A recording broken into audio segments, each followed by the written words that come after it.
New York City. This is the greatest city in the world. We got a bunch of Knicks fans over there.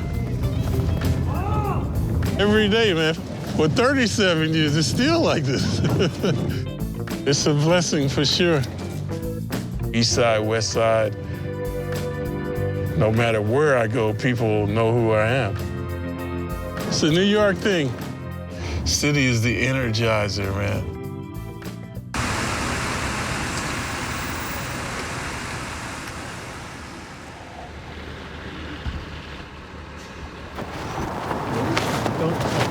What do you guys want, man? What's up? Yeah, she doesn't know who I am. She doesn't know who I am. It's a pleasure to meet you. All right, what's up? What's up? You Knicks fans? A little bit, he said. Hello. What's your name? China. I'm Walt Frazier. You ever heard of me? You never heard of me? Come on, China. You got to get out more often, China. They're keeping you cooped up in the house too much. It's a pleasure to meet you. Okay, all right.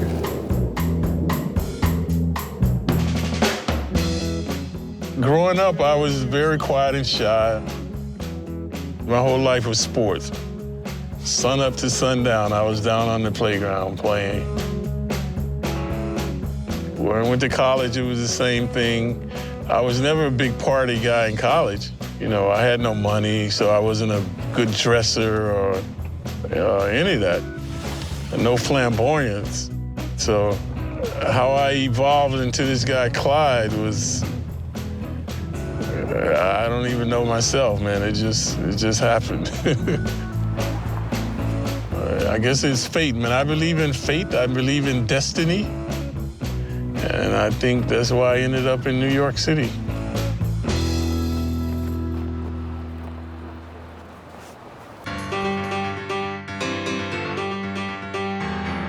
Coming to New York, man, mesmerized. The energy, the action of the people, tall buildings, it was just very exciting. Willis Reed picked me up at the airport. He was an hour late, man. You know, my parents had told me, be careful, don't trust anybody, you know, don't leave your bags. I had to go to the bathroom so bad, man. I'm standing there waiting for Willis all this time, afraid to leave my bags. Then he finally drives up. He's got this convertible car. Oh, Frazier, come on, man, hop in. You know, never apologize for being late. Then he's speeding down the highway. The cop stops us. Willis started yelling at the cop, man. Come on, man, I'm from the South now. I mean, you know, you don't yell at cops, he's yelling. And he was speeding, man. He was doing at least 70 or 80 or something. So I go, I can't believe this. I'm gonna see this guy get shot, you know, my first day in New York. And he talked the cop out of the ticket. The cop didn't give him a ticket. So the first place I stayed was the New Yorker Hotel. The Knicks always put you up because it was difficult to get apartments. I had a little cubbyhole room.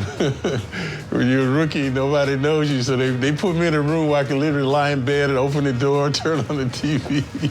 The air conditioner was rattling. Yeah, when I first came to New York, I was living over there at the hotel.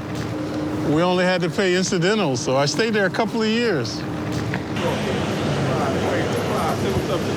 All right, man, what's happening? What's up? My pops, I see you. You an OG out here. I see you in the paint. What you think, Clyde? Salute. New York Knicks. We used to have a Knicks over there.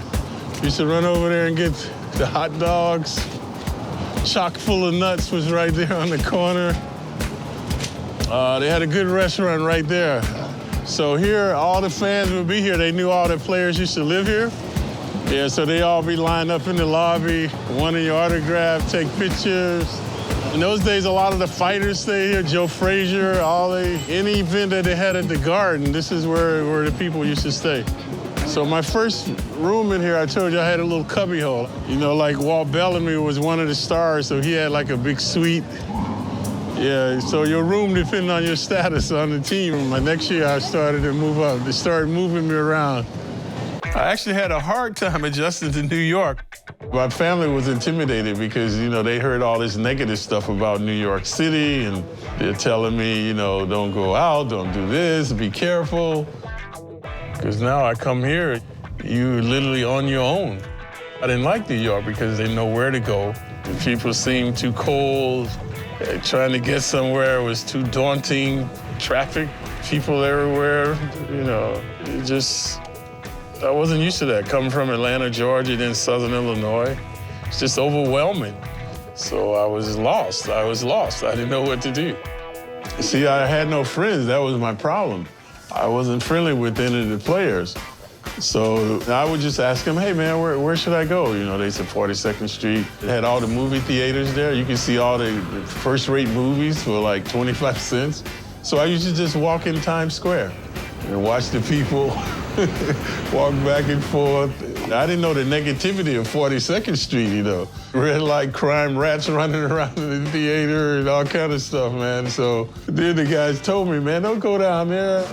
I was very naive to the nightlife in the city. Wilt Chamberlain had a restaurant called Small's Paradise in Harlem. So all the guys said they went there. So I used to go to Small's at around 9 o'clock. The place would be empty. There's nobody there. So I stayed till maybe 11, and there's still just a few people coming. So the next day in practice, I hear the guys talking about what a great time they had at Wilt's place, And I go, what time were you there? I go, oh, like 1 o'clock. I was like back home in bed by 1 o'clock, man.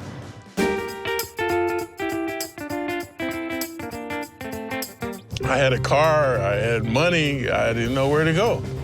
So my agent had a limo. So this limo driver came one day, he go, hey man, why you still live in a hotel? Why don't you try to find you an apartment? You see, but New York was just so overwhelming to me, man. I couldn't, what am I gonna do? Walk around, how am I gonna find an apartment? I didn't even know how to find an apartment. So we actually went driving one day, that's how it happened. He actually turned in 54th Street, and we see a sign, apartment for sale.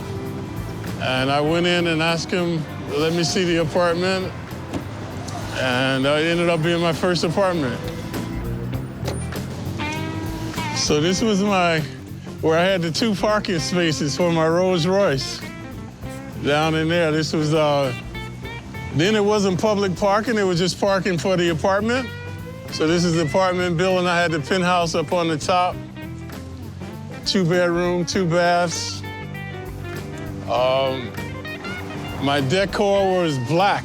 In those days, I didn't want any sun in my place. So I had, see? What's up? What happened to the mirrors on my ceiling? You still got them? Yes, indeed. So this apartment, I had like a bachelor apartment, right? The bedroom had the mirror ceiling. I had a round bed, mink spread. The living room, I actually had a piano in the living room. Yeah, my first apartment in New York, East 54th. Yep. Bring back a lot of memories, lots of memories, man. So these were all tenement buildings then. They didn't have those tall office buildings then. So it was a nice little quiet, off the beaten path. And then you come over here on 3rd, that's where all the action was, all the excitement. This is my favorite restaurant, man. I used to just walk in the front, and they've got a grill there where you can just stand there right by the grill while the guy's cooking. I used to order a bacon cheeseburger, and you could just stand there and eat. By the time I finished one, I'd go, hey, man, one more. Then they had apple pie with whipped cream, so that might be my lunch.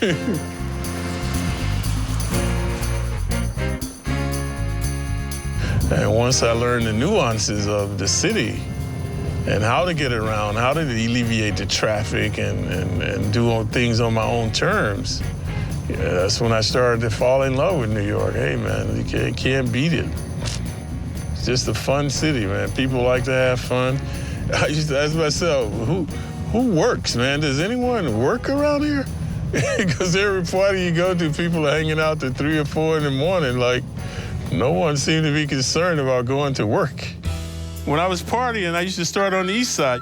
You know, like Fridays around 63rd and 1st, and there was Maxwell's Plum was a huge place, like Donald Trump, everybody used to see. I mean, I've seen Donald, he said, hey, Clyde, I used to see you in Maxwell Plum, man. We used to all be hanging out. Obviously, I didn't know who he was at the time, but, you know, everybody used to go there, hang at the bar, had a huge bar area. So First Avenue was the place, but after that, I would go to Harlem. So say I'd leave First Avenue, I'd go down there maybe 9 o'clock, hang out around till like 12.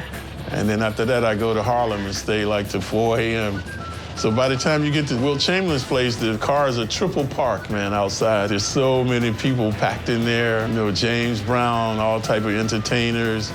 So, you know, I was just capitalizing on my chance, being in New York City, the greatest city in the world, just enjoying what the city had to offer.